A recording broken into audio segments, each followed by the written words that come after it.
விளக்குகிறார் முனைவர் ஜா திரிபுர சூடாமணி அவர்கள்.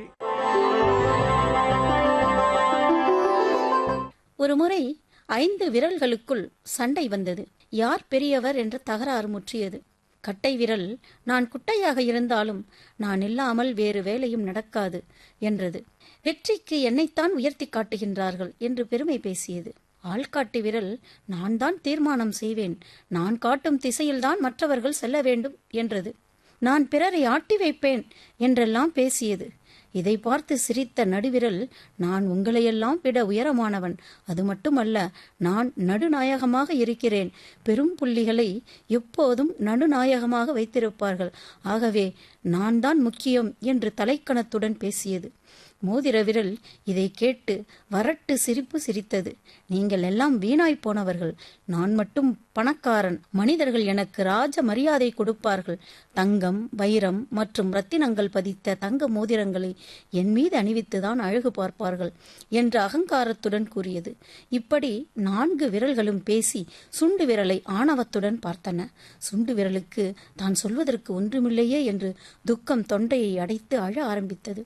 இறைவனிடம் சென்று, இறைவா, என்னை ஏன் படைத்தாய்? நான் எதற்கும் பயனில்லையாம், நான் எல்லோரிடமும் பணிவாக இருக்கிறேன், இது தப்பா என்று கேட்டது. இறைவன் சிரித்தபடி சொன்னான், அன்பான சுண்டு விரலே, நீ சாதாரண விரல் அல்ல, பணிவான விரல். மக்கள் திருக்கோவிலுக்கு வருகிறார்கள், என் முன்னால் நின்று என்னை பார்த்து கும்பிடுகிறார்கள். அப்போது என் பார்வை முதலில் உன் மீதுதான் விழுகிறது. உண்மையில் நான் உன்னைத்தான் முழுமையாக பார்க்கிறேன். மற்ற விரல்கள் கண்ணுக்கு தெரிவதில்லை. அது மட்டுமா, மனிதர்கள் எண்களை எண்ணும்போது உன்னிடமிருந்துதானே தொடங்குகிறார்கள். அதனால் நீதான் முதல்வன், வருந்தாதே, என்றும் இப்போது போல் பணிவாக இரு என்றார். தற்பெருமை எங்கு முடிகிறதோ அங்குதான் பணிவு பிறக்கின்றது. பழங்கள் இருக்கும் கிளை எப்போதும் கனத்தினால் தாழ்ந்து வளைந்து இருக்கும். நீங்கள் பெருமை அடைய வேண்டுமானால் எப்போதும் அடக்கத்துடனும் பணிவுடனும் இருங்கள் என்கிறார் ராமகிருஷ்ண பரமஹம்சர். பணிவு என்பது அடிமையின் குணம் அல்ல, அது உயர்ந்த பண்பின் அறிகுறி. குடும்ப உறுப்பினர்கள் பெரியவர்களிடம், பிள்ளைகள் பெற்றோர்களிடமும், கணவன் மனைவியிடமும், மனைவி கணவனிடமும், மாணவர்கள் ஆசிரியர்களிடமும், தொழிலாளர்கள் முதலாளிகளிடமும் எப்போதும் பணிவாக இருந்தால்தான் அவர்களுடைய உறவு முறை சிறக்கும், ஒற்றுமை மேலோங்கும், வாழ்வு செம்மையுறும். பணிவு என்பது ஒருவரின் முன்னேற்றத்திற்கான முதல் படி. பணிவு என்பது உடலில் வெளிப்படும் மாற்றமோ உடல் அசைவோ அன்று, அது உள்ளத்திலிருந்து ஏற்படும் தன்னடக்கம், நாவடக்கம், கையடக்கம். பிறரை புண்படுத்தாமல் பேசாமல் இருப்பதும், மற்றவர்களை புரிந்து மதித்து விட்டு கொடுத்து நடப்பதும் பணிவின் அடையாளங்கள். ஆணவம் கொண்டவனிடம் பணிவை எப்போதும் எதிர்பார்க்க முடியாது. ஒருவன் உண்மையானவன் என்பதை மதிப்பிடும் அளவுகோல்தான் பணிவு. தாழ்ந்த நிலத்தில்தான் தண்ணீர் ஓடி நிற்கும். பணிவுடையவன் உள்ளத்தில்தான் அருள் வெள்ளம் பாய்ந்து நிற்கும்.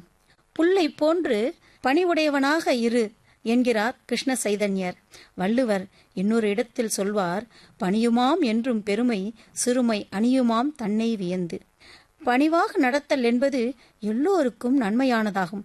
நிமிர்ந்து நிற்கும் ஆலமரம் வேரோடு சாயும், பணிந்து நிற்கும் புல் பலகாலம் வாழும் என்பதுதான் விதி. விவிலியத்திலும் ஒரு வசனம் உண்டு, தன்னை உயர்த்தியவன் தாழ்த்தப்படுவான், தாழ்த்துகின்றவன் உயர்த்தப்படுவான்.